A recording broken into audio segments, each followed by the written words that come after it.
Hello नमस्कार बस हमारे चैनल में आपका स्वागत। हम आपको बहुत ही महत्वपूर्ण जानकारी देने वाले हैं अतिथि शिक्षकों के नियमितीकरण को लेकर। मध्य प्रदेश के अतिथि शिक्षकों में खासी परेशानी देखी जा रही है क्योंकि एक आदेश जारी किया गया है डीपीआई की ओर से, जबकि शिवराज सरकार ने अतिथि शिक्षकों को नियमित करने की घोषणा की थी। 12 माह का अनुबंध जारी करने की घोषणा की थी, लेकिन अभी तक पूरा नहीं किया गया है, जिससे अतिथि शिक्षकों में खासी नाराजगी देखी जा रही है। और अतिथि शिक्षकों को डीपीआई की ओर से एक आदेश जारी किया गया जिससे अतिथि शिक्षक नाराज हैं। तो जिसके इसके संबंध में पूरी विस्तार से मैं जानकारी आपको देने वाला हूँ, एक वीडियो भी दिखाने वाला हूँ।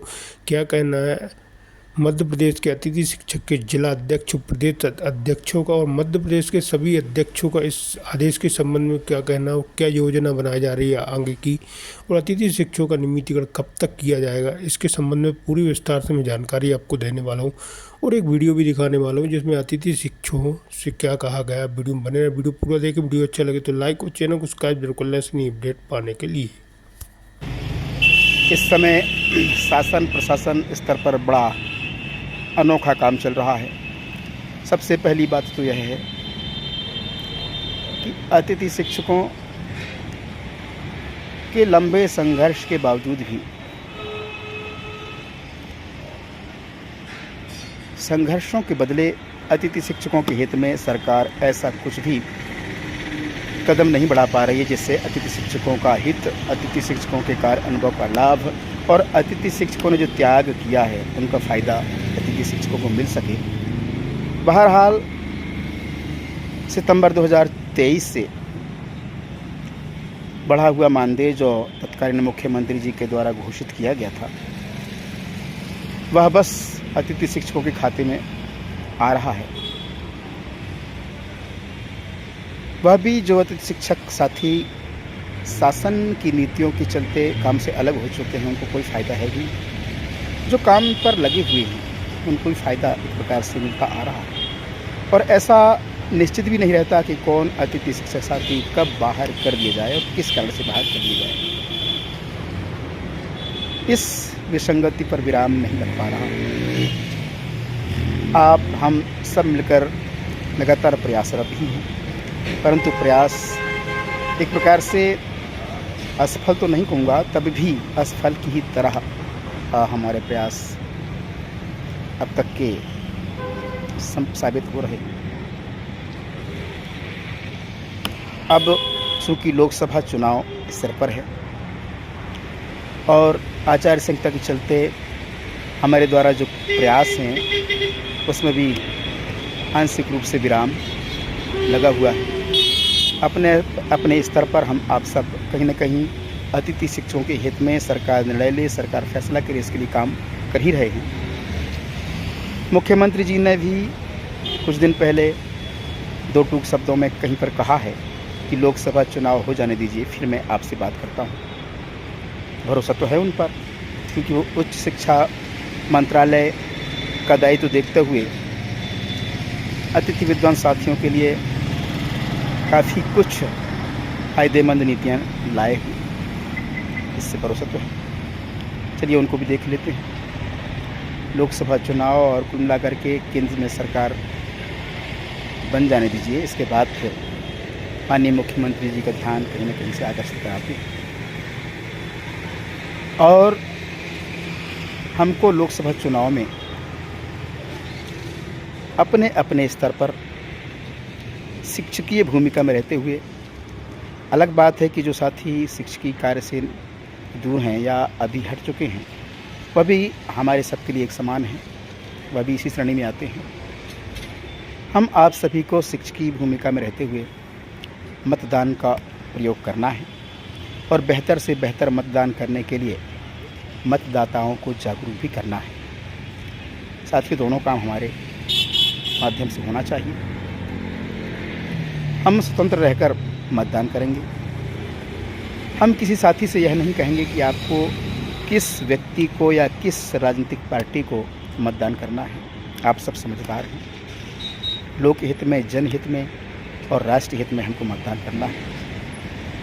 ऐसी सरकार की कल्पना करना है जो सरकार हर तरह के भेदभाव से ऊपर उठकर राष्ट्र हित में काम करे, जनहित में काम करे जनता के विकास के लिए काम करें, लोकतंत्र की सुरक्षा के लिए काम करें, संविधान की सुरक्षा के लिए काम करें।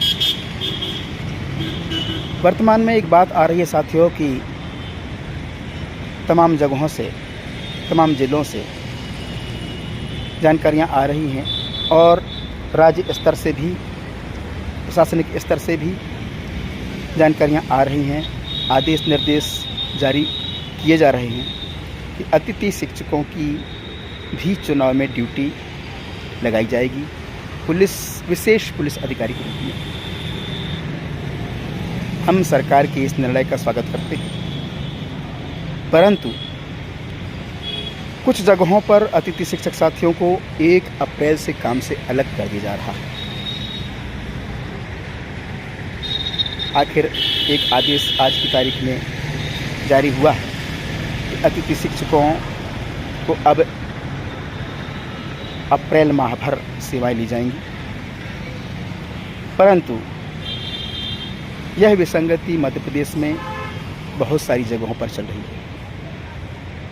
ऐसी स्थिति में यदि 1 अप्रैल से अतिथि शिक्षकों को काम से अलग किया जा रहा है तो 19 अप्रैल से चालू होने वाले मतदानों में अतिथि शिक्षकों से सेवाएं कैसे ली जा सकेंगी, एक सवाल खड़ा होता है। जब वह ड्यूटी में होंगे ही नहीं, अतिथि शिक्षक के रूप में होंगे ही नहीं, तो उनसे चुनावी ड्यूटी, इतनी गंभीर ड्यूटी, इतने गंभीर कार्य के लिए ड्यूटी कैसे कराई जा सकती है, यह भी एक सवाल है। चलिए ड्यूटी ले ली जाए, मालिक करे ऐसा ना हो, पर अनहोनी को जानता कौन। अगर चुनाव के चलते, चुनाव ड्यूटी के चलते किसी अतिथि शिक्षक के साथ कोई अनहोनी, कोई अप्रिय घटना हो जाती है, घटित हो जाती है, ऐसी स्थिति में क्या सरकार अतिथि शिक्षकों को, क्या अतिथि शिक्षकों के परिवार को वह सारी सुविधाएं दे सकती है जो एक सरकारी नौकरी पर रहते हुए, चुनाव ड्यूटी करते हुए जिसके साथ घटना हो जाती है उसको सेवाएं दी जाती हैं? यानी एक लोक सेवक को दी जाने वाली सुविधाएं क्या उस अतिथि शिक्षक को दी जाएंगी, क्या उसके परिवार को दी जाएंगी? दूसरी बात यह है कि चुनाव ड्यूटी का कार्य संभाल रहे उस अतिथि शिक्षक को उसके सर्विस में या उसकी नौकरी में कोई फ़ायदा मिलेगा? ये सारी विसंगतियां हैं। इसके चलते भी जहाँ तक हमारा निवेदन है मध्य प्रदेश के समस्त अतिथि शिक्षक साथियों से, आप लोग भी अपने अपने स्तर पर इस पर विचार करें और अपने अपने जिला कलेक्टर के माध्यम से मध्य प्रदेश सरकार, केंद्र सरकार तक अपनी इस मांग को ज़रूर बढ़ाएं कि अतिथि शिक्षकों से चुनाव जैसे गंभीर ड्यूटी ली जा रही है, जिसका हम स्वागत करते हैं, परंतु अतिथि शिक्षकों की लंबित मांगों पर ध्यान देते हुए नियमित रोजगार की जो मुख्य मांग है उस पर सरकार जल्द से जल्द फैसला ले। चूँकि तत्कालीन मुख्यमंत्री माननीय शिवराज सिंह चौहान जी ने 2 सितंबर को भोपाल पंचायत बुलाकर अतिथि शिक्षकों के हित में बहुत सारी घोषणाएं कर दी।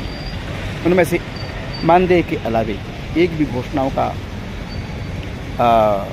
पालन अब तक नहीं किया जा सक रहा।